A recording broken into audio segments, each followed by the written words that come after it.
ከተማችንን ብርት ላይ በፒያሳ በጉጉት ሲጠበቅ የነበረው ፕሮጀክታችን ተለቀቀ። አመቺ በሆነ አከፋፈልና ጥራታቸውን በጠበቁ የግንባታ ቴክኖሎጂ እስከ 30% በሚደርስ የዋጋ ቅናሽ ስናቀርብላችሁ በደስታ ነው። አፓርትመንቶቻችን ከባለ 1 መኝታ እስከ ባለ 3 መኝታ ሲሆኑ ለአጭር ጊዜ ብቻ በሚቆይ የማስታወቂያ ዋጋ ማለትም ከ514500 ብር ቅድመ ክፍያ ጀምሮ ለሽያጭ አቅርበናል። የባንክ ብድር ለምትፈልጉ ደንበኞቻችን እንዲሁ አመቻችተን እንጠብቆታለን። አፓርትመንቶቻችን በውስጣቸው በቂ መኪና ማቆሚያ፣ አውቶማቲክ ጄኔሬተር፣ የመዋኛ ገንዳ፣ ቴራስ ወይም ሰገነት እንዲሁም በቅርብ ርቀት በሚገኙ መናፈሻዎች የተከበቡና ያሸበረቁ ናቸው። ለበለጠ መረጃ ከታች ባለው ስልክ ይደውሉ።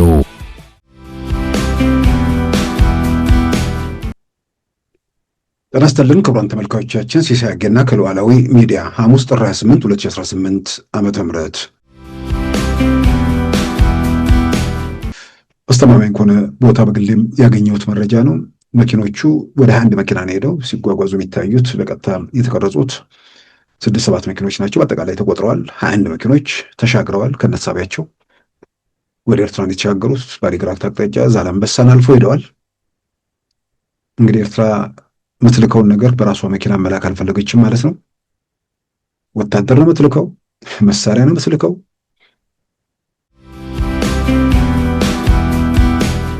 በደል ካለ በደልን መቋቋም፣ በደልን አሻፈሪ ማለት ትክክል ነው።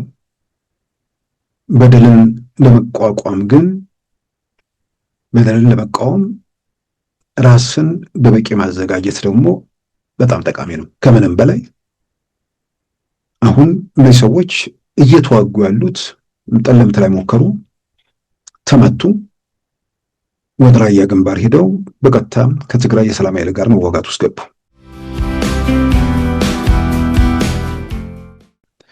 በዛሬው ፕሮግራማችን በእነዚህና በሌሎች ወቅታዊ ጉዳዮች ላይ ትኩረት አድርገናል። አሁን ወደ ዕለቱ ዜና እናመራለን። የህወሓት ኃይሎች በጠለምት አካባቢ ሰኞ ጥር 18 2018 የጀመሩት ግጭት ወደ ደቡባዊ ትግራይ ግዛት መስፋፋቱና በተለይም ከትግራይ የሰላም ኃይሎች ጋር ውጊያ መቅጠማቸውን ተከትሎ በትግራይ የሚገኙ ኦርቶዶክስ አባቶች እንዲሁም የህዝብ ዲፕሎማሲ ቡድን ግጭቱ እንዲቆም በይፋ በመግለጫ ጥሪ አቅርበዋል። በሌላም በኩል የአፍሪካ ህብረት የተቆጣጣሪው ቡድን በትናንትናው ዕለት መቀሌ መግባቱም ታውቋል።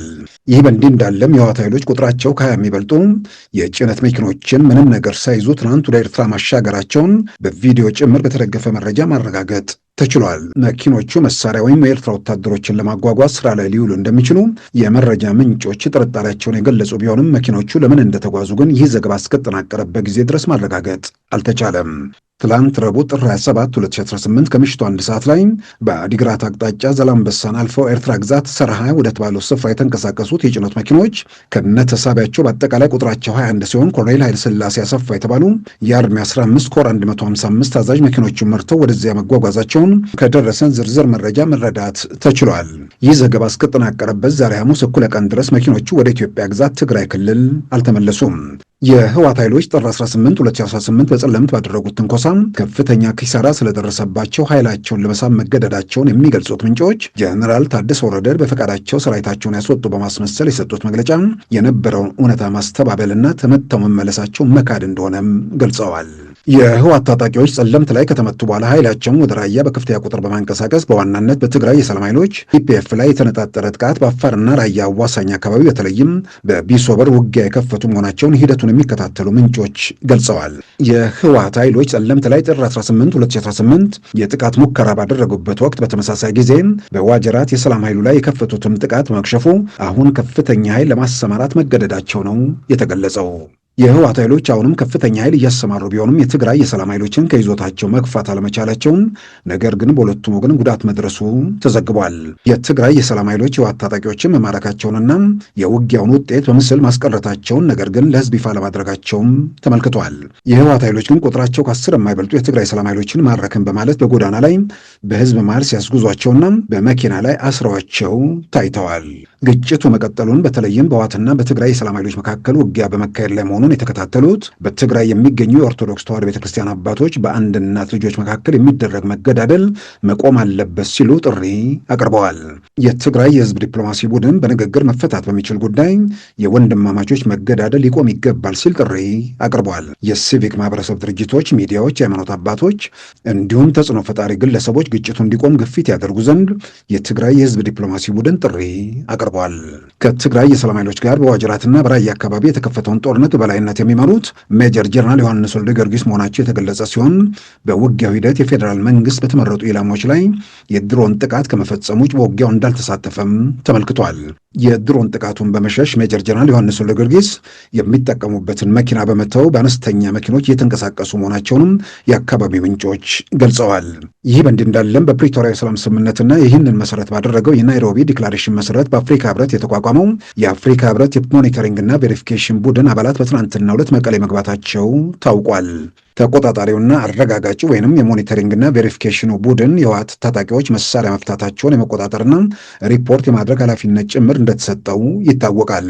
የሞኒተሪንግና የቬሪፊኬሽኑ ቡድን ትላንት መቀሌ የገባው ግጭቱ በደቡብ ትግራይ በቀጠለበት ወቅት እንደሆነም ታውቋል። በሌላ ዜና የአሜሪካው ፕሬዝዳንት ዶናልድ ትራምፕ በስልጣን ዘመናቸው ባዶ ሆኖ የቆየውን የአፍሪካ ረዳት ሚኒስትርነት ሹመት ሰጥተዋል። የሪፐብሊካን ፓርቲ አባል የሆኑትና በኮንግረሱ የደህንነት ጉዳዮች ኃላፊ የነበሩት ፍራንሲስ ግሬስ በአሜሪካ የውጭ ጉዳይ ሚኒስቴር የአፍሪካ ረዳት ሚኒስትር በመሆን ተሹመዋል። በጊዜያዊነት በተወካይ ሲተዳደር የቆየው የአፍሪካ ረዳት ሚኒስትርነት ቦታ ሹመቱ የተሰጠው የአሜሪካው ምክትል የውጭ ጉዳይ ሚኒስትር ክሪስቶፈር ላንዶ የአፍሪካ ጉብኝታቸውን አጠናቀው ከተመለሱ በኋላ ነው።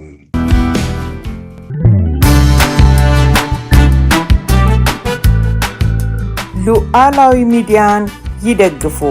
ስራዎቻችንን ለብዙ እንድናደርስ ሰብስክራይብ፣ ሼር፣ ላይክ በማድረግ ሉዓላዊ ሚዲያን ያጠናክሩ።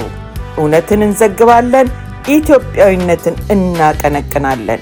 መድረኩ ግን ለሁሉም አመለካከት ክፍት መሆኑን እናረጋግጣለን። ሉዓላዊ ሚዲያ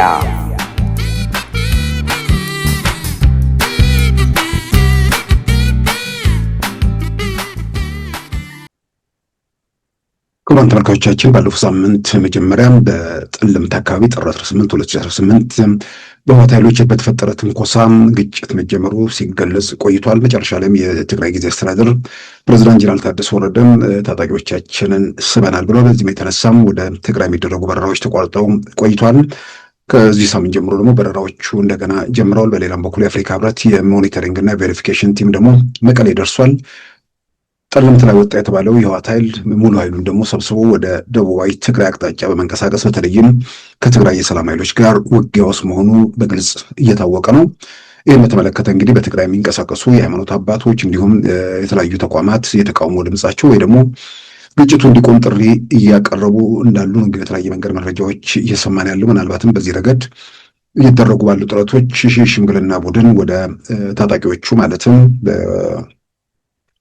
ውጊያ ላይ ወዳሉት ተልኳል የሚል ነገር እየተሰማ ነው። ዞሮ ዞሮ ምናልባትም ኢትዮጵያ ውስጥ ከዚህ ከህዝባዊ ወያኔ ሓርነት ትግራይ ጋር ተያይዞ ያለው ነገር በተለይም ደግሞ አሁን ባለንበት ሁኔታ ውስጥ ከዛ አውዳሚና አሰቃቂ ትዕይንት ሀገሪቱ ከወጣች በኋላ በተለይም ደግሞ ጦርነት በዋናነት ሲካሄድ የነበረበት በትግራይ እንዲሁም ደግሞ በአጎራባች አካባቢዎች ያንን አሰቃቂ ምዕራፍ የዘጋው የፕሪቶሪያ የሰላም ስምምነት ከተፈረመ በኋላ ተመልሶ ወደ ግጭት ተመልሶ ወደ ውጊያ በተለይም ደግሞ ወደ ግጭትና ወደ ውጊያ ያስገባው ኃይል ተመልሶ ደግሞ ተመሳሳይ ነገር ላይ ይዳክራል ብሎ ማንም የጠበቀም ቢኖር በእርግጥ ህወሓትን በደንብ የሚያውቅ ነው። ከዛ ውጭ ግን እንደ ሰብአዊ ፍጡር ግራ ቀኝ ማየት እንደሚችል ሰብአዊ ሰው እንዲህ ያንን ነገር ውስጥ ተመልሰው መግባት በምንም መንገድ በምንም መመዘኛ የጤነኛነት የሙሉ አእምሮ ሁኔታ ውስጥ ያለ ሰው ነው እርምጃዎች ናቸው ተብሎ የሚታሰብ አይደለም። በእርግጥ ነው የሰው ልጅ በደል፣ መገፋት፣ ስቃይ ባለበት ሁኔታ ውስጥ ሰላምን ፈልጎ መብቱን በነፃነቱን አሳልፎ መስጠት የለበትም። ይሄም 100% ማምንበት ነገር ነው። አሁን በተጨባጭ ግን ምን ተፈጠረ ለሚለው ነገር እስካሁን ድረስ ማስረዳት የሚችሉት ነገር ተፈናቃይ የትግራይ ሉዓላዊ ግዛት የሚል ነገር ነው። እሱም በተመለከተ በፕሪቶሪያ ሰላም ስምምነት የተቀመጠውን ነገር አንዱ ለሰብስተ ብሎ ተዘርዝሯል ብቻ ሳይሆን በዛ በተቀመጠው የፕሪቶሪያ ሰላም ስምምነት የትግራይን ህዝብ ወይ ደግሞ የትኛውንም አካባቢ የሚጎዳ ወይም በተለይ የሚጠቅም ነገር የለም።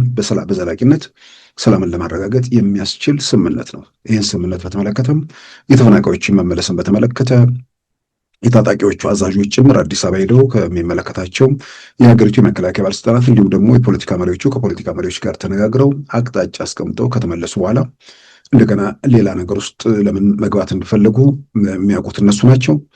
ከምንም በላይ በተሳሳተ ስሌት ውስጥ የሚገቡ ነገሮች አሉ። ያኔ ጦርነቱን ሲጀምሩ የነበራቸው አቅም ቁመና፣ ከምንም በላይ የነበረ የህዝብ ድጋፍ፣ ዛሬ ደግሞ ያሉበት ሁኔታ አቅማቸው፣ ቁመናቸው፣ የህዝብ ድጋፍ፣ በአንጻሩ ደግሞ ጠላት ብለው የሚጠሩት የፌዴራል መንግስት ደግሞ ያለበትን አቅምና ቁመና ይህንን ጤነኛ ሰው ገምግሞ አላስፈላጊ ቀደም ሲል እንዳልኩት ነው የመብት የነጻነት ነገር ከተወሰደ ማናቸውም መንገድ አቅም አለው ጉልበት አለው ተብሎ ሰው ባርነትን ሊቀበል አይችልም። መብቱን አሳልፎ ሊሰጥ አይችልም። ነገር ግን ደግሞ መብቱንም አሳልፎ ላለመስጠት ባርነትን ላለመቀበል ሁኔታዎችን ያጠናል፣ ይገመግማል። አቅም እስኪያደራጅ ወይ ደግሞ ሁኔታዎችን በተሻለ ቁመና ላይ እስኪሆን ድረስ ደግሞ ነገሮችን በምን መልኩ ላድርግ፣ እንዴት ወደዚህ ሁኔታ ውስጥ ልግባ ብሎ ራሱን ያዘጋጃል። ኢትዮጵያ ውስጥ ባለው በተለይ በቲፒኤልኤፍ ጋር ተያይዞ ሁለቱም የሉም። አንደኛ መብትን የነጠቀ በደል እያደረሰ ያለ የትግራይን ወይ ደግሞ ወልቃይት የሚኖሩ የትግራይ ተወላጆችን መብትና ነጻነት የሚገፍ ወይ ደግሞ የሚገድብ ምንም አይነት እርምጃ አልተወሰደም። ይሄ በሌለበት ሁኔታ ውስጥ የሚዋጉበት ወይ የሚተኩሱበት ወይ ደግሞ የትግራይን ህዝብ ሌላውንም ወደ ስቃይ ለማክተት የሚገደዱበት ምን ምክንያት አላቸው ነው የመጀመሪያው። ሁለተኛ ይሄ ምክንያት ቢኖር እንኳን ዝም ብሎም መንፈራገጥ አለ ወይ? ከቋጥኝ ጋር ዝም ብለህ ትላተማለህ ወይ? ነገሮችን በጣም በኃላፊነት በጥንቃቄ መመርመር የሚገባቸው ቢሆንም ያው ቲፒኤልኤፍ የሚባል ቡድን ጋር ተያይዞ የተለያዩ አመለካከቶች እንሰማለን። ቲፒኤልኤፍ ሲመሰረት በጎ ዓላማ ይዞ እነከሌ እስከነበሩበት ጊዜ ድረስ እንደዚህ ጥሩ ነበር፣ ከዛ በኋላ እንዲህ የሚሉ የየራሳቸው ትንተናዎች አሉ።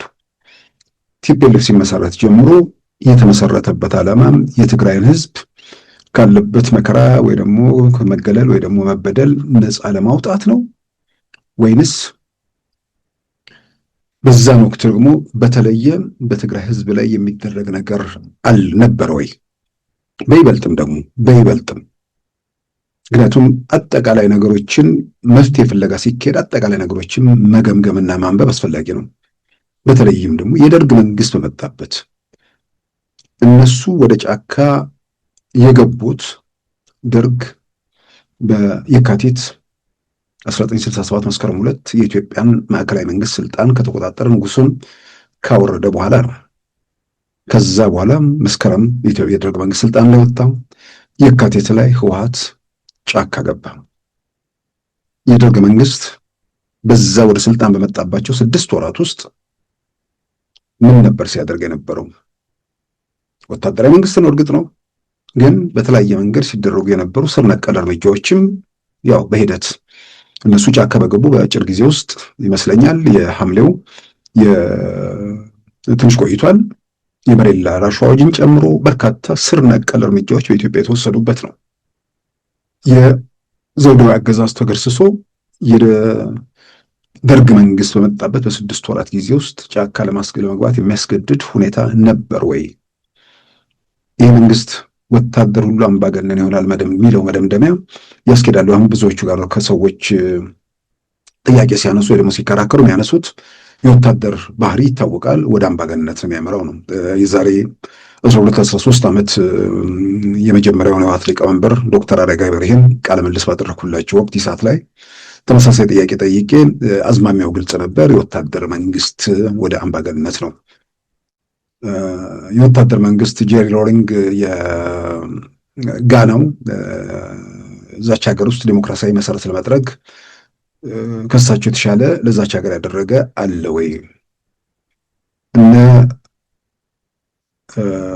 ዛሬ ኢትዮጵያ ውስጥ ያለውን የህወሓትና የፌዴራል መንግስት ውዝግብ በሽምግልና በመቋጨት የአፍሪካ ህብረት ዋና ተወካይ የሆኑት ጀነራል ኦሉሴጉን ኦባሳንጆ እሳቸው በዛች በናይጄሪያ ውስጥ የዲሞክራሲ መንገድ አልጠረጉም ወይ?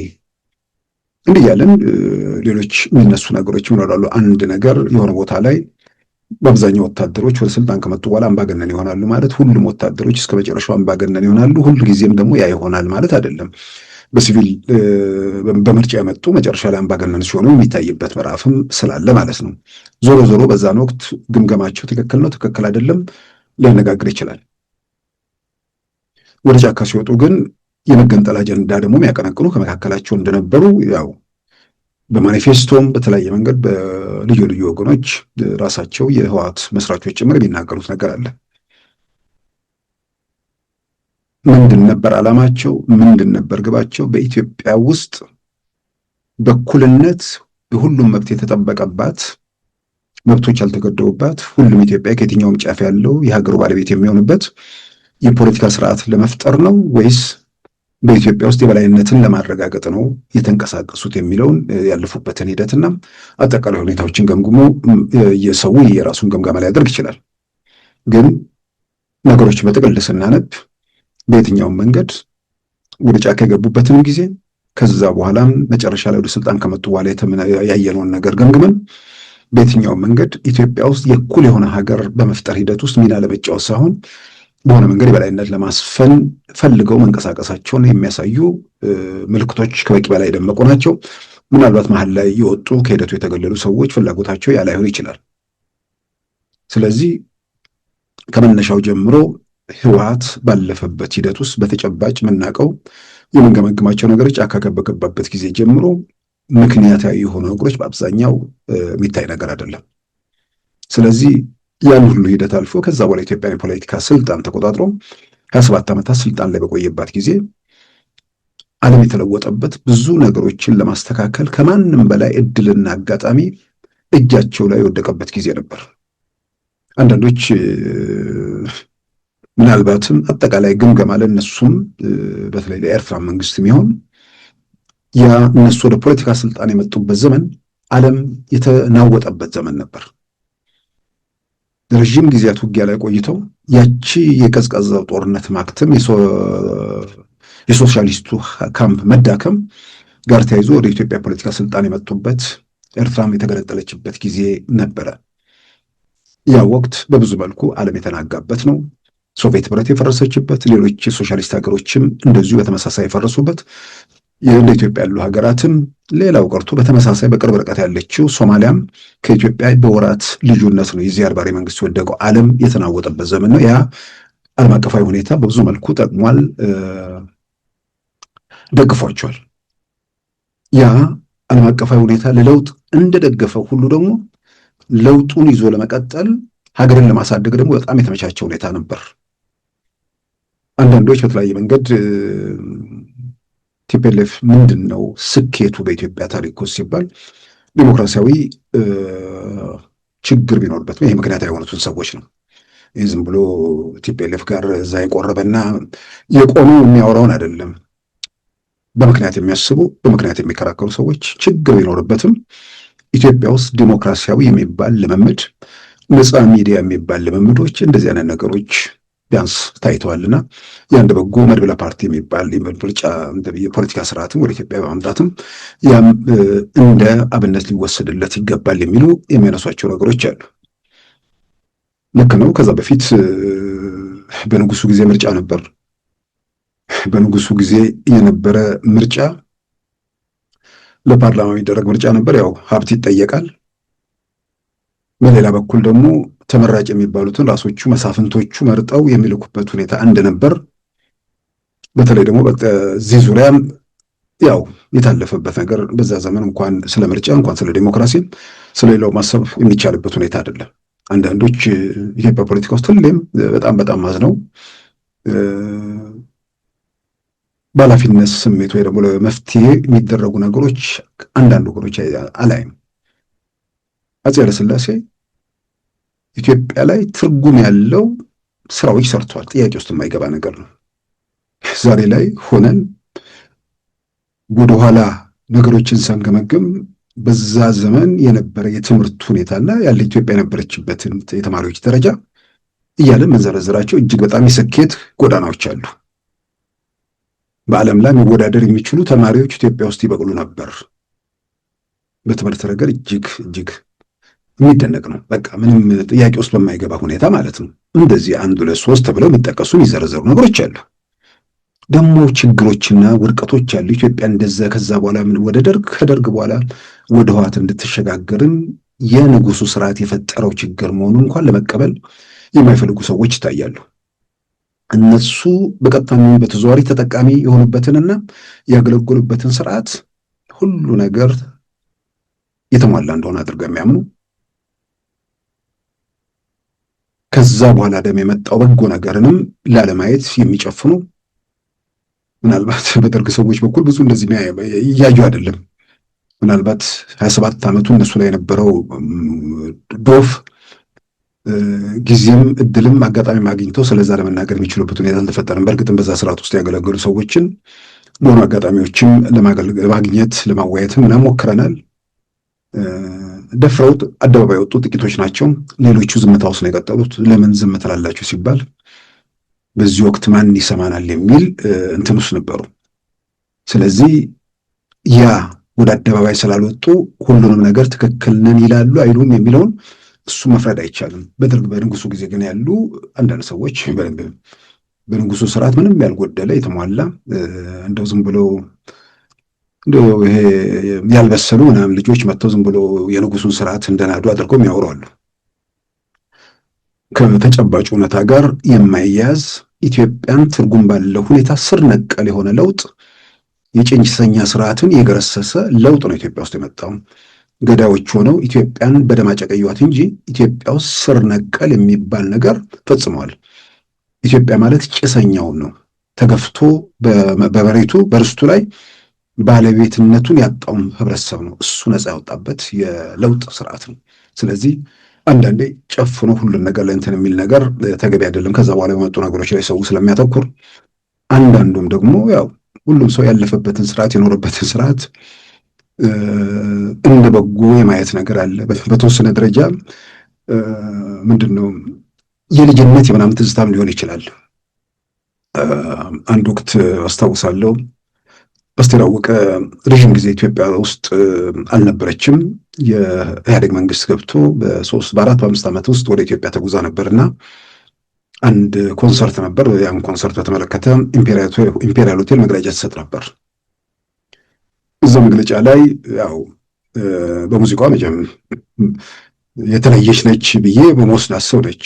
ግን አንዳንድ ሙዚቃው ላይ ምናምን ባለው ነገር ኢትዮጵያ ውስጥ ያለውን ነገር አጠቃላይ ፖለቲካ ጉዳዮች ላይ ትገመግማለች፣ ታያለች የሚለው ነገር ያው ጥያቄዎች ነበሩብኝ በግሌም። ግን በኋላ በቃለ ምልልሶች በምናምን ላይ በጣም ጥልቀት ያላት ሰው ደግሞ መሆኗ ማንም ሰው የሚመሰክረው ነው። በተለይ ቃለ ምልልሶቿን የሰማ ሰው በዛን ወቅት ምክንያቱም በኋላ ያለውን ነገር ትሎ እዛ ጋር የመለሰችው ነገር ስለሚገርመኝ ነው። ድሮ ሙዚቃዎችሽ እነ ሰባራ ፎሌ ምናምን በቃ በጣም ሰርስረው የሚገቡ ነበር። ከዛ በኋላ ሙዚቃሽ በዛ መጠን እያደገ አይደለም የሚል ጥያቄ ቀርቦላት ነበር። በወቅቱ የሰጠችው ምላሽ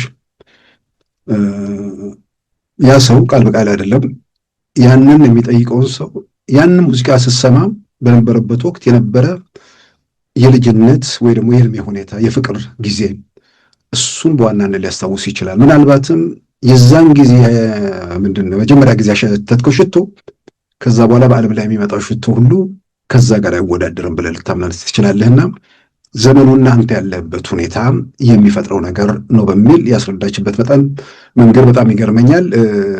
በትክክል ገልጮ ከሆነ ማለት ነው በጣም በሚገርም ሁኔታ ጊዜን ወቅትን ያ የፍቅር ጊዜው የፈጠረበት ሁኔታ እንደሆነ፣ ነገር ግን እሷ በሙዚቃ በኩል እያሻሻለችው እንደውም እያበለጸገችው መምጣቷን ተናግራለች።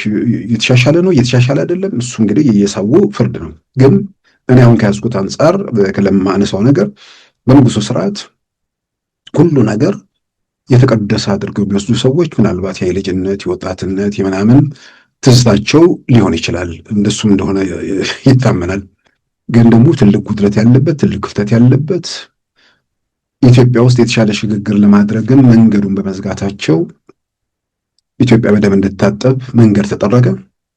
የደርግ መንግስት ደግሞ የመጣበት ሁኔታና የቀጠለበት ብዙ ችግሮችን ለመፍታት ያለውን እድል ዘግቶ ኢትዮጵያ በአንድ ግለሰብ ትከሻ ላይ ወይ ደግሞ በእርሳቸው መዳፍ ውስጥ ብቻ በመግባቷ በኮሎኔል መንግስቱ መጨረሻ ላይ የሆነውን ነገር ኢትዮጵያ አይታ ወደማታውቀው የዘር ፖለቲካ ገብታ 27 ዓመት ፕላስ 78 ዓመታት ያ እየተከመረው ነገር መጥቶ እንደ አረም ወሮን በስቃይና በመከራ ውስጥ እንድንቀጥል አድርጎናል። አንዳንዶች ለተቃውሟቹ ምክንያት የሚለውን ነገር ዛሬ ላይ ሲጠየቁ ስለ ጦርነት የሚያወሩ ሰዎች ያኔ ግን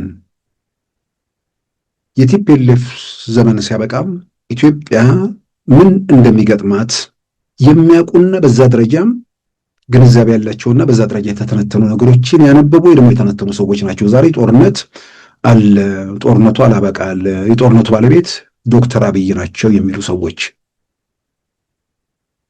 በዛ አይነት መንገድ ውስጥ አልፈን የመጣንበት ከአንዱ ወደ አንዱ የተደረገው ሽግግር እዚህ ማዕት ውስጥ አስገብቶናል። ምናልባት በግል ሊሆን ለማን ነው ከደርግ ወደ ጠቅላይ ሚኒስትር አብይ መንግስት መተን ቢሆን ኖሮ ተአምር ነበር ኢትዮጵያ ውስጥ። ተአምር የሚባል ነገር ሊገልጸው ከሚችለው በላይ ተአምር ነው ነበር። ምክንያቱም የሚሰራውን የዛሬ አይተን ይሄ በየሰፈሩ የተኮለኮለ ዘረኛ ባይበቅል ኖሮ ያለፉት 7 ዓመታት ምን ሊፈጸም ይችላል? ይሄ ሁሉ የወደመ ሀብት፣ ይሄ ሁሉ ለጦርነት የወጣው ገንዘብ ወደ ኢኮኖሚ ጉዳይ ቢመነዘር ኖሮ በኢትዮጵያ ኑሮ ውድነት፣ በኢትዮጵያ አጠቃላይ ህይወት ላይ ምን ሊፈጥር እንደሚችል ማንም ሰው ከሚገምተው በላይ ነበር። ስለዚህ የመጣንበት ቲፒኤልኤፍ ወደ ኢትዮጵያ ፖለቲካ ስርዓት ከመጣ በኋላ የፈጸማቸው ነገሮች መድበለ ፓርቲ ምንድን ነፃ ኢኮኖሚ ስርዓት፣ ነፃ ምርጫ፣ ይሄንን እንደ በጎ መመልከት ይገባናል በሚል በዛ መንገድ የሚያነሱ ሰዎች አሉ። እንግዲህ የማን በጎ ምናምን እየተባለ ሲነሳ ማለት ቲፒኤልኤፍ ሙሉ መከራ መጥቷል፣ ግን ውጤት ምንድን ነው ሲባል ነፃ ኢኮኖሚ ስርዓት፣ ነፃ ሚዲያ፣ መድበለ ፓርቲ፣ ነፃ ምርጫ የሚባሉት ከነ ጉድለታቸውም ከነ ችግራቸውም ቢሆን በቲፒኤልኤፍ ጊዜ ላይ የተጀመሩት የሚል የሚነሱ ነገሮች አሉ። ትክክል ነው። በደርግ ጊዜ ስለ ምርጫ እናውራም፣ የአፄ ኃይለ ሥላሴን አንስተናል። በቲፒኤልኤፍ ጊዜ ስለ ምርጫ ማውራት ጀምረናል። ግን ዓለምን ረስተን ኢትዮጵያን እንደ ደሴት ከወሰደን ማለት ነው ትክክለኛ ትልቅ እርምጃ ተደርጎ ሊወሰድ የሚችል ነው። ማለትም ነፃ ምርጫ ኢትዮጵያ ውስጥ በአግባቡ ሄደዋል ወይ? ነፃ ሚዲያዎች በነፃነት መንቀሳቀስ የሚችሉበት ሁኔታ ነበር ወይ? ነፃ ፖለቲካ ፓርቲዎች በነፃነት ይንቀሳቀሱ ነበር ወይ? እንደዚህ አይነት የሚነሱ ጥያቄዎችን ትተን በአጠቃላይ ምንም ይሁን መጀመሩን ካየን ኢትዮጵያን እንደ ደሴት ከወሰድናት ትልቅ እርምጃ ነው። ግን አጠቃላይ ኢትዮጵያ ተነጥላ እንደ ደሴት የተቀመጠች ሳትሆን የዓለም አካል እስከሆነ ድረስ ወደኋላ ተመልሰን የነበሩ ሁኔታዎችን ገምግመን 1991 ወይ ደግሞ በእኛ 83 የተፈጠረው ሁኔታ ምንድን ነው የሚለው ነው። ከዛ አንጻር ነው ማየት የሚገባው። ለምን የአንድ ቡድን የፖለቲካ ኃይል ስኬቱ ምንድን ነው የሚለውን አጠቃላይ ለመገምገም ሙሉ ስዕሉን ማየቱ በብዙ መልኩ ይጠቅማል። ፍራንሲስ ፉኩያማ በመጽሐፋቸው ላይ ያው አይደንቲቲ በተባለው የዛሬ 78 ዓመት በተለይም ትራምፕ ወደ ስልጣን በመጡበት በአጭር ጊዜ ውስጥ የተጻፈ መጽሐፍ ነው። እንደውም መጽሐፉን ለመጻፍ ምክንያት ከሚያደርጓቸው ነገሮች አንዱ የዶናልድ ትራምፕ በአሜሪካ ውስጥ ወደ ስልጣን መምጣታቸው እንደሆነ ይገልጻሉ። እዛ መጽሐፋቸው ላይ በቀደም መጽሐፋቸው የሚጠቅሱት ነው። እዛ መጽሐፋቸው ላይ በዓለም ላይ የዲሞክራሲ ሽግግሮችን ወይ ደግሞ የዲሞክራሲ ሂደቶችን በተመለከተ የሚያነሱት በ1970ዎቹ ማለትም የደርግ መንግስት ወደ ስልጣን በመጣበት ወቅት በዓለም ላይ ነፃ ምርጫ ወይ ደግሞ የምርጫ ስርዓት የሚከተሉ ሀገራት 35 ሀገራት ብቻ መሆናቸውን ያነሳሉ። 35 ሀገራት የምርጫ ስርዓት ይከተሉ ነበር። በዛን ወቅት ዳታዎችን ማየት ስንሞክር የተባበሩት መንግስታት አባል የሆኑ የዓለም ሀገራት ደግሞ 135 ነበሩ። ስለዚህ ከዓለም ሀገራት 100ዎቹ ምርጫ የሚባል ነገር ውስጥ አልነበሩም ማለት ነው። ነፃ ምርጫ ወደ ዲሞክራሲያዊ ልምምድ እያደረጉ የነበሩ የዓለም ሀገራት 35 ብቻ ነበሩ። የደርግ መንግስት በዚህ ወቅት ነው ወደ ኢትዮጵያ ፖለቲካ ስልጣን የመጣው። ወደፊት ሄደን 1991 በእኛ 83 ላይ ስንደርስ ኢህአዴግ ወደ ስልጣን በመጣበት ወይ ደግሞ ቲፒኤልኤፍ ኢትዮጵያን ማዕከላዊ መንግስት በተቆጣጠረበት ወቅት ዓለም ተለውጧል። ብዙ ነገሮች ከፍተኛ ሽግግር እየተካሄደ ነው። የሶሻሊስቱ ካምፕ ፈርሶ የካፒታሊስቶቹ የዓለምን ሚዛን ሙሉ ሙሉ መቆጣጠር የቻለበት ሁኔታ የተፈጠረበት ነው። በርካታ ሀገሮች እየፈራረሱ ወደ ትንንሽ መንግስታት ሶቪየት ህብረት የፈረሰችበትም ጊዜ ነው። በዛን ወቅት ኢትዮጵያ ውስጥ የመድበለ ፓርቲ ነፃ ሚዲያ እንዲህ የሚባሉ ነገሮች በኢትዮጵያ ውስጥ ተጀምረዋል። የህወሓት መንግስት ኢትዮጵያ ማዕከላዊ መንግስት ሲቆጣጠር ያ የነፃ ምርጫ የፖለቲካ ስርዓት ኢትዮጵያ ውስጥ ያው ሂደቱ ምናምን ተወውና ተጀምሯል። በህግ ጭምር ተደግፎ ምንድን ነው በህገ መንግስቱ ብቻ ሳይሆን ገና ህገ መንግስቱ ከመጽደቁ በፊት በሽግግር ቻርተሩን ጭምር ተደግፎ ነፃ ሚዲያ፣ መድበለ ፓርቲ የሚባሉ የፖለቲካ ስርዓቶች ተጀምረዋል። ያኔ በ1990ዎቹ ህወሓት ወደ ስልጣን ሲመጣ በዓለም ላይ የምርጫ ስርዓት የሚያደርጉ ሀገራት 115 ደረሱ። ደርግ ስልጣን ላይ ሲወጣ 35 ነበሩ። ህወሓት ስልጣን ላይ ሲወጣ ወደ 115 አደጉ። ከዓለም ውስጥ ከዛ ሂደት ውጭ የሆኑ ሀገራት በጣም በጣም ጥቂቶች ናቸው። በወቅቱ የነበረውን የዓለም ህዝብ ውስጥ ነፃ ወይ ደግሞ የተባበሩት መንግስታት አባል የሚባሉ ሀገሮችን ብንወስድ ወደ 159 ናቸው። ስለዚህ ከ40 ምናምን ሀገሮች ውጭ በዓለም ላይ የመድበለ ፓርቲ የፖለቲካ ስርዓት ወይ ደግሞ የነፃ ምርጫ የፖለቲካ ስርዓት የግድ የሚልበት ሁኔታ ተፈጥሮ ነበር። ይህን በተጨማሪ ማስረጃ ለማያያዝ ሌላ ቡድን ቢመጣ አማራጭ የለውም ብቻ ሳይሆን ራሱ ኢትዮጵያ ውስጥ 17 ዓመት የቀጠለው የደርግ መንግስት በህይወት ቢቆየና ስልጣኑ ማስቀጠል ቢችል ኖሮ እዛ መንገድ ውስጥ ለመግባት አማራጭ አልነበረውም። በህልውናው ለመቀየት የምዕራባውያኖችን ድጋፍ ለማግኘት ከሌላው ካምፕ የሚኖረው ነገር የነጠፈበትም ዘመን ስለሆነ ምርጫ አልነበረውም። ሊያደርገው ይችላል አይችልም የሚል ክርክር ብዙ ሊነሳ የሚችል አይመስለኝም። ከሞቱ በፊት የደርግ መንግስት 1 ዓመት ከምናምን ሲቀረው ከእዝ ኢኮኖሚ ወደ ነፃ ኢኮኖሚ ስርዓት ሽግግር አድርጓል።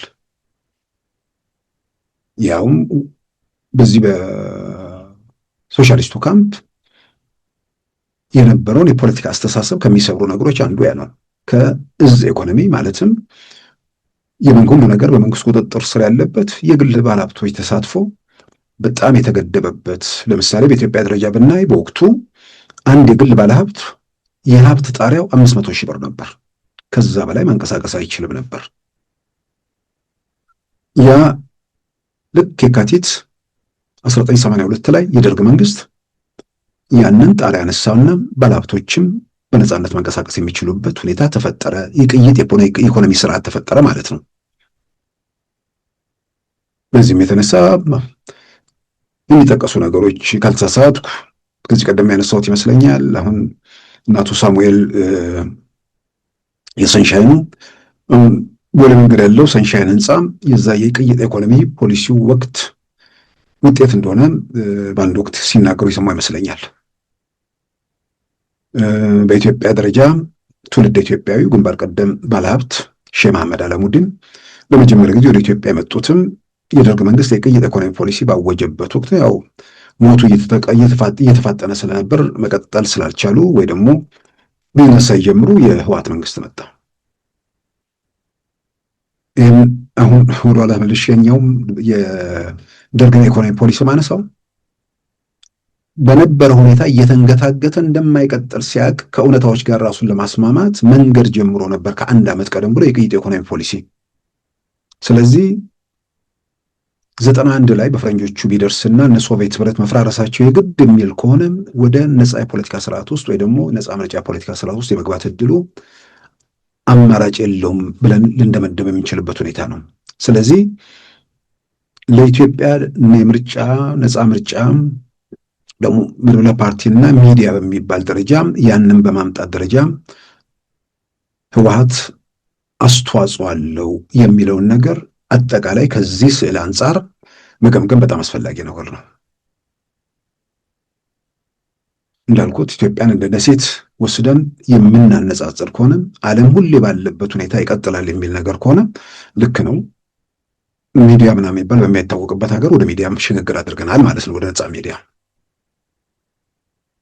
ከምንም በላይ ያ የፖለቲካ ስርዓት ከዛ በኋላ ኢትዮጵያ ውስጥ የፈጠረው የፖለቲካ አደረጃጀት በተለይም ዘርን መሰረት ያደረገው የፖለቲካ ሁኔታ እንደ አንድ ሀገር ሰዎች ሳይሆን እንደ ደባል እንድንኖር ደስ ያለን ቀን የየራሳችንን ጎጆ እንድንወጣ በኮንትራት አይነት የሚደረግ ሁኔታ ውስጥ መገባቱ ሄዶ ሄዶ ዛሬ የደረስንበት ምስቅልቅል ውስጥ እየከፈልን ላለው ዋጋ የራሱን ትልቅ አስተዋጽኦ አድርጓል ብቻ ሳይሆን በብቸኝነትም እዚህ ማዕት ውስጥ እዚህ መከራ ውስጥ እዚህ ጣጣ ውስጥ የከተተን ያ የፖለቲካ ስርዓት ነው ብዬ አምናለሁ። ማለት የተንከባለሉ ችግሮች፣ ያልተመለሱ ጥያቄዎች የሉም ማለት አይደለም። ጥያቄዎቹ በሚመለሱበት መንገድ ሳይሆን ጥያቄዎቹ በሚወሳሰቡበት፣ ጥያቄዎቹ ሌላ መልክ በሚይዙበት ሁኔታው ስራዎች ስለተሰሩ እዚህ ማዕት ውስጥ እዚህ ስቃ ውስጥ ኢትዮጵያን በጋራ እንድንዳክር ያ የፖለቲካ ስርዓት ያደረገው ነገር አለ። ይህንን ያደረገ ቡድን ከዛ በኋላ የኢትዮጵያ አሁን እዚህ ላይ እነ ደብረጽዮን ናቸው እና አቶ መለስ ናቸው እና ዶክተር አረጋይ ናቸው ምናምን የሚል ነገር ውስጥ ክርክር መግባት የሚቻል አይመስለኝም። ሁሉም ሰው ባለበትና በነበረበት ዘመን በነበረው ኃላፊነትና አስተዋጽኦ ሚናው ምንድን ነው የሚለው መፈተሽ አለበት። ምናልባትም የሆነ ወቅት ላይ ሰዎች በመሰላቸው በተረዱት በገባቸው መጠን መንገድ ይጀምሩና የያዙት መንገድ እንወክለዋለን የሚሉትንም ህዝብ እንዳጠቃላይ ደግሞ ሀገሩንም የሚጎዳ ነው ብለው ሲያስቡ ከዛ ጎዳና ላይ ወጥተው የራሳቸውን አስተዋጽኦ ለማድረግ የሚነሱበት ሁኔታ እንዳለ ከነ ዶክተር አረጋይ በላይ ማስረጃ ያለ አይመስለኝም። ዛሬ ላይም ሆነን ደግሞ ስናይ የመጡበት የፖለቲካ ስርዓት የራሳቸው ግምገማ የራሳቸው ነው። በአደባባይ ሊመሰክሩ አይችሉም። የነበርኩበት የጥፋት የክፋት ጎዳና ነው ብሎ ማንም ሊመሰክር እንደማይችል አውቃለሁ። ግን ያ የጥፋትና የክፋት መንገድ ሀገርን ዋጋ እንዳስከፈለ በተለይም ደግሞ እንወክለዋለን የሚሉትን ህዝብ ጣጣ ውስጥ እየከተተው መሆኑን ተገንዝበው ከዚያ ዙሪት ለመውጣት የሚሰሩ ደግሞ የህወሓት አመራር የነበሩ ሰዎችም አሉ። ስለዚህ ትላንት ትክክል ነበራችሁ፣ ትክክል አይደላችሁም፣ እሷን ለመጨቅጨቁ ትላንት የነበረን ስህተት ከነስህተቱ እየተንገታገቱ ተጨማሪ ጥፋትና ውድቀት ተጨማሪ እልቂትና ውድመት ከማምጣት ይልቅ የሆነ ቦታ ላይ የተፈጠረውን ስህተት አርሞ ከዛ ሁኔታ ለመውጣት ጥያቄዎችም ካሉ በሰላማዊ መንገድ ለመፍታት የሚደረጉ ጥረቶች ውስጥ ሚና የሚጫወቱ ደግሞ ወገኖች እንዳሉ በግልጽ እያየን ነው። ይህንን ደግሞ መንገድ ዘግተው ዝም ብለው ደግሞ የሚንገታገቱ ሰዎች ደግሞ ይኸው ኢትዮጵያን ዋጋ እያስከፈሉ ነው። ዛሬም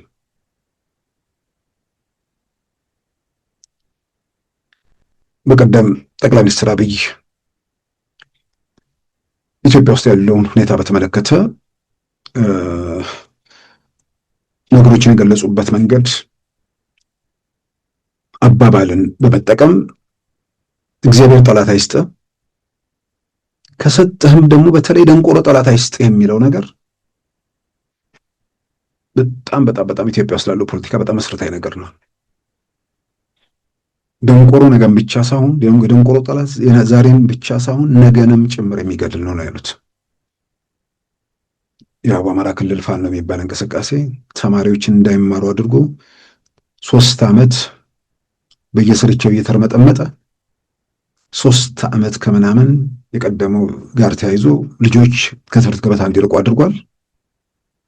አሁን ደግሞ የፋኖ ኩያዎች የሆኑ ደካማ ሰዎች የተሰባሰቡበት የህወሓት ቡድን በተለይም ደግሞ የታጣቂዎቹ አዛዦች ተመሳሳይ ነገር ውስጥ እየዳከሩ በመጡበት የስህተት መንገድ በውድቀት በተደመደመ መንገድ መልሰው እየዳከሩ ይገኛሉ። ግምገማ ሰዎች እንዴት አያደርጉ? የመጀመሪያው እንዳልኩት በደል ካለ መገፋት ካለ ያን በደልና መገፋት አሜን ብሎ ከመቀበል ይልቅ የሚከፈለውን ዋጋ ከፍሎ ለነጻነት አስተዋጽኦ መታገል የተቀደሰ ነው ብዬ አምናለሁ። እዚህ ላይ ብዥታ የለኝም። የመጀመሪያው ነገር ግን ሁለት ጥያቄዎች መመለስ አለባቸው። የመጀመሪያው በትክክል በደል በኢትዮጵያ ምድር ውስጥ በሆነ ማህበረሰብ ላይ እየተፈጸመ ነው ወይ? ሁለተኛ እየተፈጸመ ከሆነ ያንን ለመቋቋም የጠላትን የኃይል አሰላለፍ ገምግመ ህዝቡን ወደ መከራ ወደ ስቃይ ውስጥ ማስገባት ወይ ደግሞ ቀጥታ ለመከራና ለስቃይ በማይዳረግበት ሁኔታ ቋጥኙ ጋር እንዴት አድርጌ ብፋለም በምን መንገድ ብገጥመው ነው ከዚህ መዓት ህዝቡን የምታደገው? ሄዶ ቋጥኙ ላይ እየተላተሙና ህፃናትን እያላተሙ እየፈረጡ ማለቅ ነው ወይንስ ቋጥኙን ወደ መሸርሸር የሚቻልበት ወይ ደግሞ መለወጥ የሚቻልበት ሁኔታ ላይ እንዴት መስራት አለብኝ የሚለው ነው መታየት ያለበት።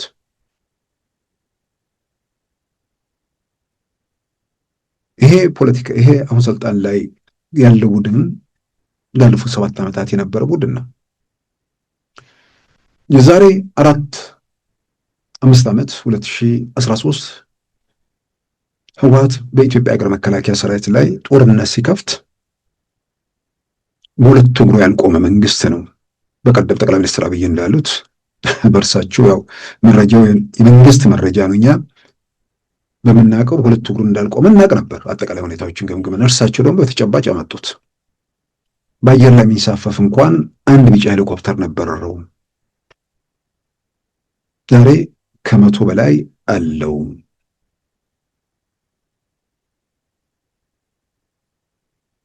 አረብ አርሚ የሚባለው ድረገጽ ላይ በወጣ ዘገባ ሌሎችም ባስተጋቡት ሚራጅ 2000 የሚባለውን የፈረንሳይ ጀቶች ከ20 በላይ 20 በትንሹ የታጠቀ ሱ-30 የተባለውን ዘመናዊ ጀት ጨምሮ እንዲሁም ሌሎች ዘመናዊ ሄሊኮፕተሮች እንዲህ የተባሉ በአጠቃላይ በአየር ላይ የሚንሳፈፉ ከ100 በላይ አውሮፕላኖች ያለው መንግስት ነው። ድሮን እያመረተ ያለ መንግስት ነው። ረቀቅ ያሉትን የኢራንን፣ የቱርክን፣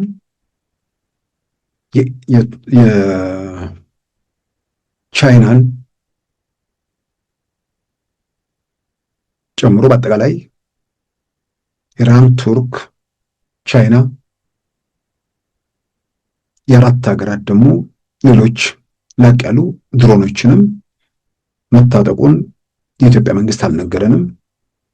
በመከላከያ ላይ የሚያተኩሩ ዲፌንስ ኤክስፕረስ፣ ዲፌንስ ብሎግ የሚባሉ ድረገጾች ላይ በዝርዝር ወጥቶ ተመልክተናል።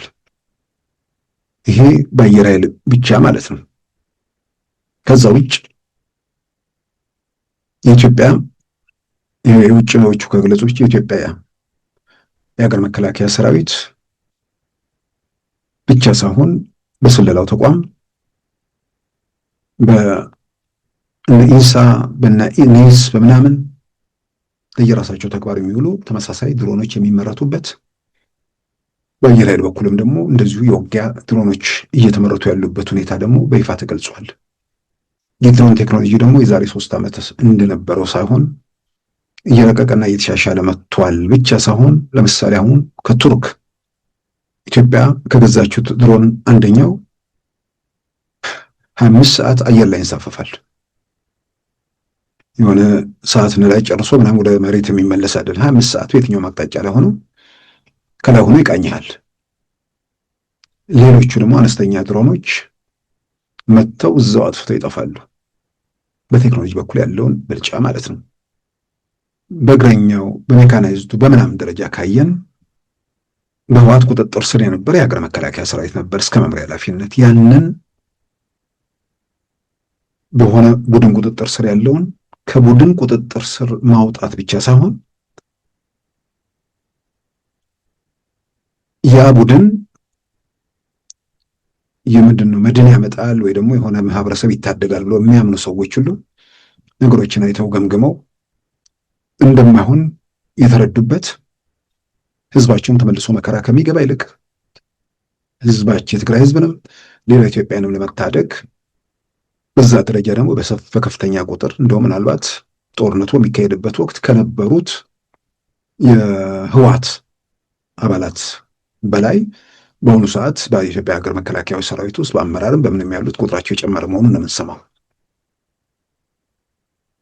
በህወሓት ስሜት ወይ ደግሞ ህወሓትን ዓላማ ህወሓትን ቤተ መንግስት ማስገባት ሳይሆን የትግራይ ህዝብም ሌላውም ኢትዮጵያ ህዝብ በጋራ በሀገሩ በሰላም የማንም የበላይነት በሌለበት ኢትዮጵያን በጋራ ለመታደግ በዚህ ሂደት ውስጥ የሚያልፉ በደንብ ሁሉም ኢትዮጵያን እንትን ያሉበት የመከላከያ ተቋም የጸጥታ ተቋም በመሳሪያም በምንም የተጠናከረበት ሁኔታ ነው ያለው። ይሄ እንግዲህ በራሱ በመከላከያ በኩል ያለው ነው።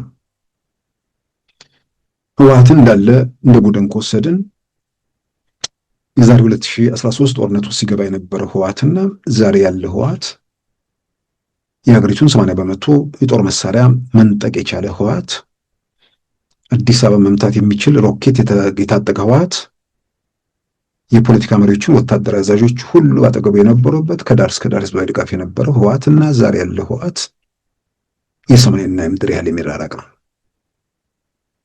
ስለዚህ በደል ካለ በደልን መቋቋም፣ በደልን አሻፈረኝ ማለት ትክክል ነው። በደልን ለመቋቋም ግን በደልን ለመቃወም ራስን በበቂ ማዘጋጀት ደግሞ በጣም ጠቃሚ ነው። ከምንም በላይ አሁን እነዚህ ሰዎች እየተዋጉ ያሉት ጠለምት ላይ ሞከሩ፣ ተመቱ፣ ወደ ራያ ግንባር ሄደው በቀጥታ ከትግራይ የሰላም ኃይል ጋር መዋጋት ውስጥ ገቡ። ዝም ብሎ ጤነኛ የሆነ ሰው እነዚህ የትግራይ ሰላም ኃይሎች ከነሱ ጋር አብረው የፌደራሉ መንግስት ሲወጉ የነበሩ ሰዎች ናቸው። ለምንድን ነው ከመካከላቸው ያሉ ሰዎች እንደገናም ደግሞ የትግራይ ወጣት የትግራይ ምሁር ይሄ ሁሉም የማይቀበለው ነገር እነዚህ ከእነሱ ጋር ሲታገሉ የነበሩ ሰዎች የትግራይ ህዝብ እየተበደለ የትግራይ ህዝብ በደል እየደረሰበት የትግራይ ህዝብ መብቱ እየተገፈፈ ነው ብለው አምነው እነሱን ለመውጋት ጫካ ሊገቡ የሚችሉበት ቢያንስ ታከተን ቢሉ እንኳን አርፎ ይቀመጣል እንጂ የትግራይ ምንድነው የህወሓት ኃይሎችን ለመውጋት መሳሪያ የሚያነሱበት ምንም ምድራዊ ምክንያት የለም። ስለዚህ እነዚህ ሰዎች ራሳቸውን ቆም ብለው መመርመር ነው ያለባቸው። ትግራይን ለመታደግ ነው ወይስ ህወሓትን ለመታደግ ነው አላስፈላጊ ነገር ውስጥ እየገቡ ያሉት? አቅማቸውና ቁመናቸው ይህንን ነገር ለመቋቋምስ ያስችላቸዋል ወይ? አወዛጋቢ የተባለው የወልቃይት የራያ አካባቢዎችን በተመለከተ የኔ ለምትለው ህዝብ የኔ ለምትለው ወገን ዛሬ ላንተ እንዲጨበጨብልህ ሳይሆን ለዛ ለኔ የኔ ለምትለው ወገን ዘላቂ መንገድ ዘላቂ መውጫ መጥረግ ነው ኃላፊነት ከሚሰማው ሰው የሚጠበቀው። ዛሬ የፌደራል መንግስት ደስ ይበላችሁ ብሎ ከእናንተ ጋር ተስማምቶ መሬቱን ቢሰጥ በጉልበት ብታሳኩት ምን የሚፈጠር ነገር አለ? ለነገ መከራ ማቆየት፣ ለነገ ስቃይን፣ ለነገ ሰቆቃን ማሸጋገር ነው።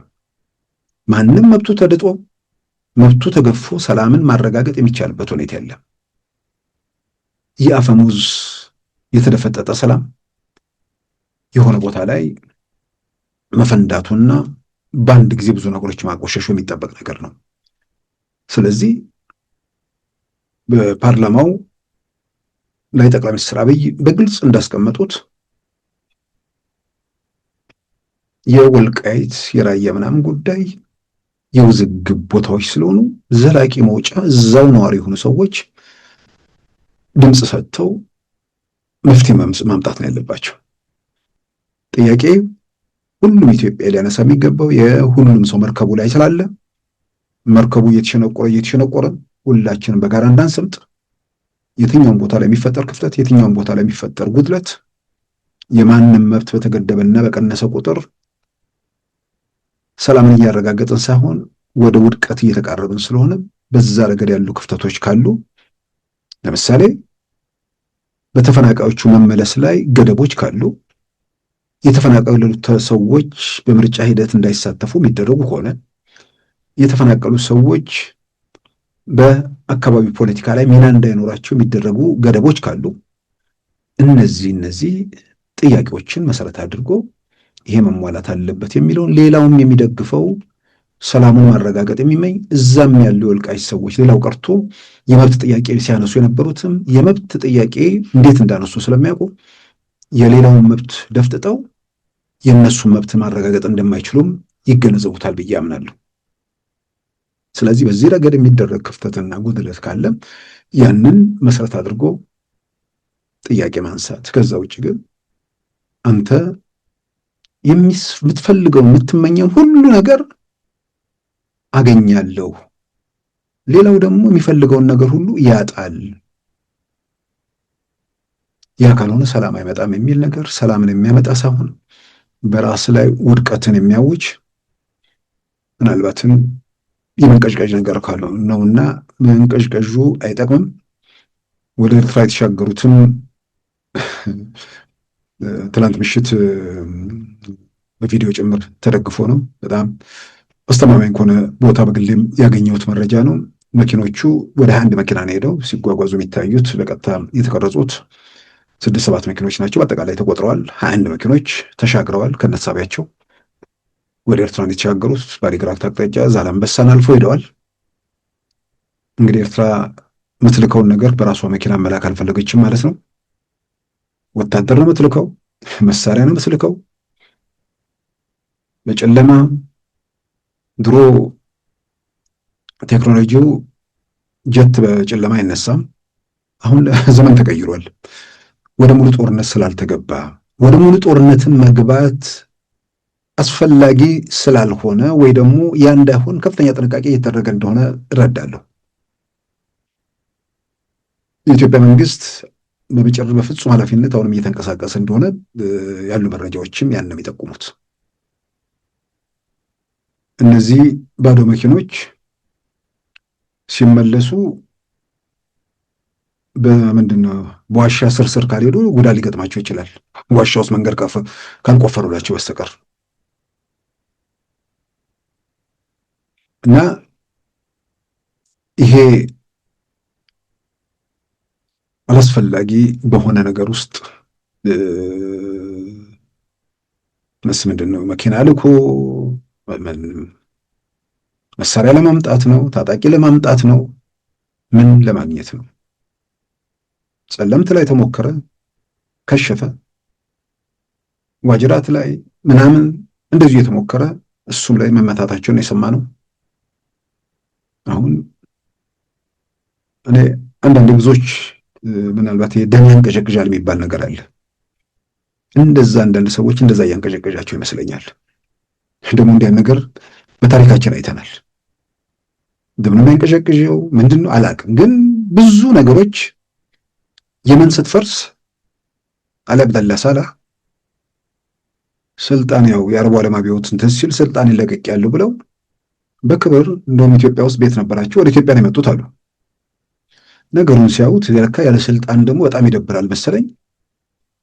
ገና ሀገሩ እየታመሰ ስለሆነ ተመልሰው ገቡ። አስክሬናቸው መውጣት አልቻለም።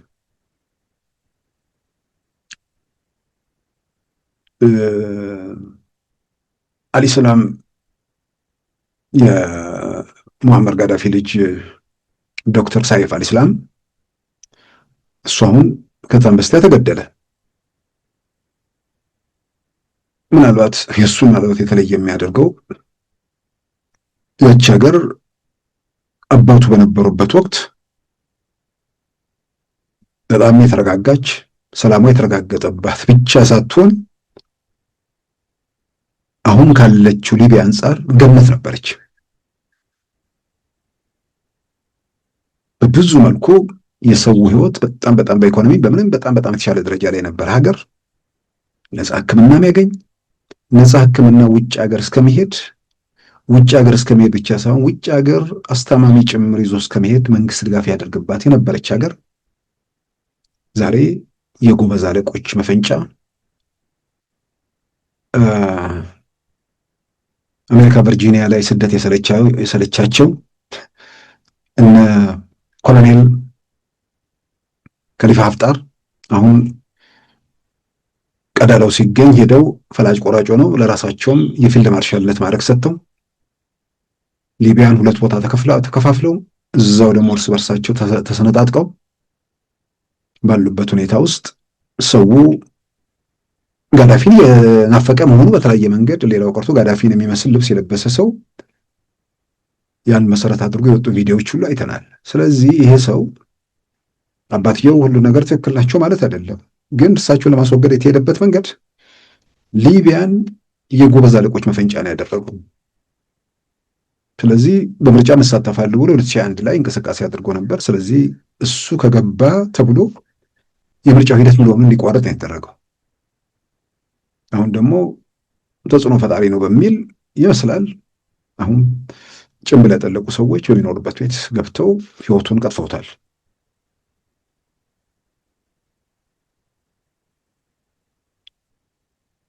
ወደ ምርጫ ወደ ምናምን መግባቱ መንቀጭቀዡ ነው ወይ? አይመስለኝም። ምናልባት የአባቱን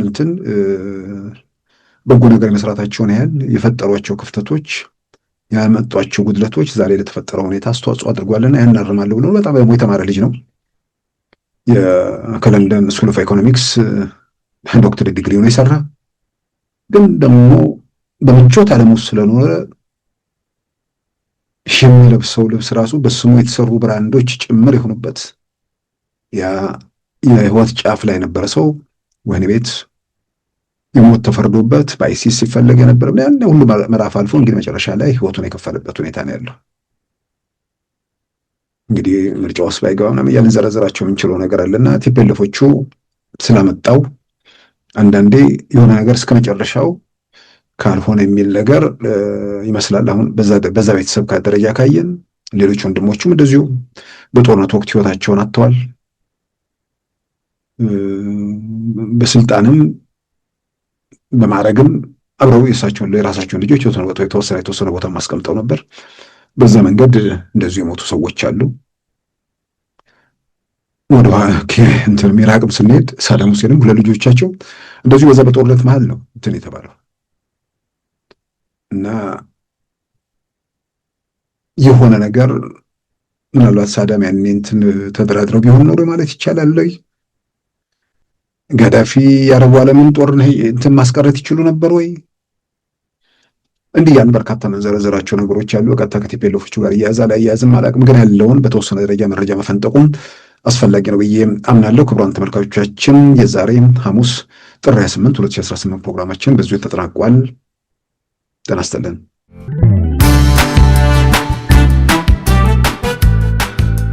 ሉዓላዊ ሚዲያን ይደግፉ። ስራዎቻችንን ለብዙ እንድናደርስ ሰብስክራይብ፣ ሼር፣ ላይክ በማድረግ ሉዓላዊ ሚዲያን ያጠናክሩ። እውነትን እንዘግባለን፣ ኢትዮጵያዊነትን እናቀነቅናለን። መድረኩ ግን ለሁሉም አመለካከት ክፍት መሆኑን እናረጋግጣለን። ሉዓላዊ ሚዲያ